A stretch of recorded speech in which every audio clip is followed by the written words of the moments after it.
हंसेंगे नहीं, आप अपना बेस्ट देंगे, ठीक। और एज अ होस्ट मैं आप लोग को कॉन्फिडेंस प्रोवाइड करने की कोशिश करूँगा, ठीक। So firstly I will invite our dear sister Bhargavi to have a beautiful speech, greeting speech.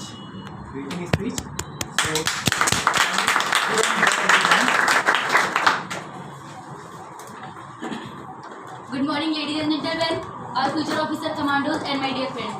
Firstly, I wish you happy Independence Day. Myself, Bhargavi Singh. I am an Indian student. I want to present a speech and some thought. मैं चंद पंक्तियों से अपनी speech को प्रारंभ करना चाहूँगी।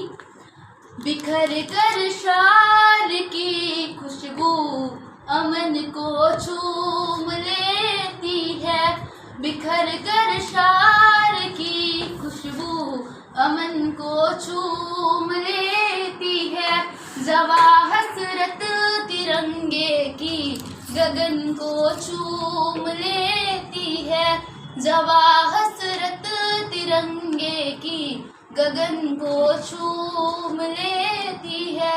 सिपाही जब निकलता है वतन पर जान देने को, सिपाही जब निकलता है वतन पर जान देने को, वतन की धूल उड़ उड़ कर बदन को चूम लेती है, वतन की धूल उड़ उड़ कर बदन को चूम लेती है।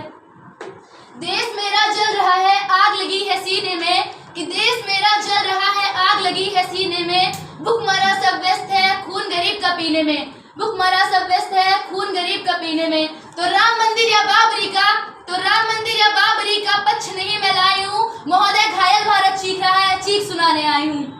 महोदय अब तो हमारा तिरंगा झंडा भी हमसे पूछने लगा है कि क्या बात है भारत, आजकल मैं हवा में फहराने चला कफन में दफनाने के काम आ रहा हूँ। महोदय हृदय की धज्जियां तो उस दिन फट गई जब बूढ़ी माँ अपने बेटे के चित्रों को देखकर बोली कि साहब आप तो भर्ती में किंच कम नहीं लेते, मैं अपने बेटे का आधा शरीर कैसे ले लूं। महोदय आज की हालत ये है कि हमारी प्रशासन हमारे सीमा पे जो तैनात है शहीद, उनसे उनकी शहादत का सबूत मांगते हैं। महोदय एक विधवा स्त्री प्रशासन से कहती है कि मांग का सिंदूर गया प्यार भी भरपूर गया, कि प्यार भी भरपूर गया मांग का सिंदूर गया, नन्हे नौनिहालों की लंगोटियां चली गई, छोटी छोटी बेटियों की छोटियां चली गई, प्रशासन के लिए एक आदमी मरा है साहब, परंतु उसके तो घर की रोटियां ही चली गई।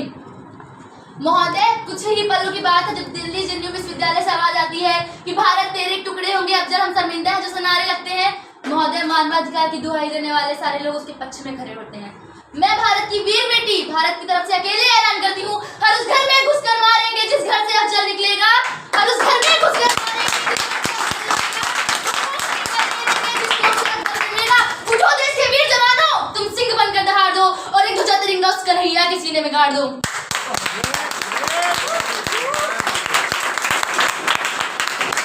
महोदय खून से खेलेंगे होली, खून से खोलेंगे होली अगर वतन मुश्किल में है, क्योंकि सरफरोशी की तमन्ना अब हमारे दिल में है। महोदय एक शहीद की बेटे की दीपावली मैं अपनी चंद पंक्तियों के द्वारा प्रस्तुत करना चाहूंगी। एक जवान है जो सरहद पर शहीद हुआ है, दीपावली का माहौल है।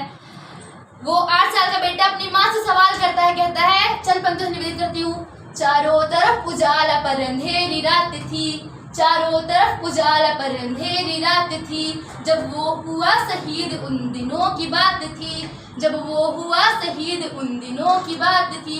आंगन में बैठा बेटा माँ से पूछे बार बार, आंगन में बैठा बेटा माँ से पूछे बार बार, दीपावली पे क्यों ना आए पापा की बार, दीपावली पे क्यों ना आए पापा की बार। वो स्त्री विधवा स्त्री का भेष धारण किए हुए आंगन में बैठी है, अपने पति के शव की प्रतीक्षा कर रही है। वो 8 साल का बच्चा अपने माँ के भेष को, विधवा भेष को देखता है और कहता है, माँ क्यों न तूने आज भी बिंदिया है लगाई, माँ क्यों न तूने आज भी बिंदिया है लगाई, है दोनों हाथ खाली मेहंदी भी न रचाई, है दोनों हाथ खाली मेहंदी न रचाई, बिछुआ भी नहीं पाँव में बिखरे से बाल हैं, बिछुआ भी नहीं पाँव में बिखरे से बाल हैं, लगती थी कितनी प्यारी अब ये कैसा हाल है, लगती थी कितनी प्यारी, अब ये कैसा हाल है। आगे कहता है कुमकुम के बिना सोना सा लगता है अब श्रृंगार, दीपावली पे क्यों ना आए पापा अब की बार, दीपावली पे क्यों ना आए पापा अब की बार। आगे की विडंबना देखिए कि पूछ ही रहा था बेटा जिस पिता के लिए, कि पूछ ही रहा था बेटा जिस पिता के लिए जुड़ने लगी थी लकड़ियां उसकी चिता के लिए, पूछते पूछते बेटा हो गया निराश जिस वक्त आंगन में आई उसके पिता की लाश। वो 8 साल का बच्चा क्या जवाब देता है, जरा गौर सुनेगा। भारत के हर बच्चे को ही जवाब देना चाहिए। उसने अपने माँ के आंसू पोंछे और पिता के चरणों को स्पर्श करता हुआ कहता है मत हो उदास माँ मुझे जवाब मिल गया, मत हो उदास माँ मुझे जवाब मिल गया, मकसद मिला और जीने का ख्वाब मिल गया, मकसद मिला और जीने का ख्वाब मिल गया, पापा का जो काम रह गया है अधूरा, लड़कर के देश के लिए करूँगा मैं पूरा, लड़कर के देश के लिए करूँगा मैं पूरा। अंतिम की चंद पंक्तियाँ समर्पित करती हूँ, अपनी बारी को विराम देती हूँ। गीदड़ की धमकियों से शेर डरता नहीं, कि गीदड़ की धमकियों से शेर डरता नहीं, मुर्दा शिकार किंतु शेर करता नहीं, और हिम्मत हो तो सामने आ जाओ खुशी से, हिम्मत हो तो सामने आ जाओ खुशी से, क्योंकि भारत कभी पीछे से वार करता नहीं था। जब युद्ध में हम लोग जाते हैं तो जब कमांडर निराश होता है तो सैनिक भी डरने लगते हैं। जब शुरुआत कमांडर बहादुरी के साथ करता है तो आप सबके दिलों में एक ज्वाला जल गई होगी कि अब मैं भी बोल सकता हूँ। जब भार्गवी इतना अच्छा बोल सकती है आप सभी बोल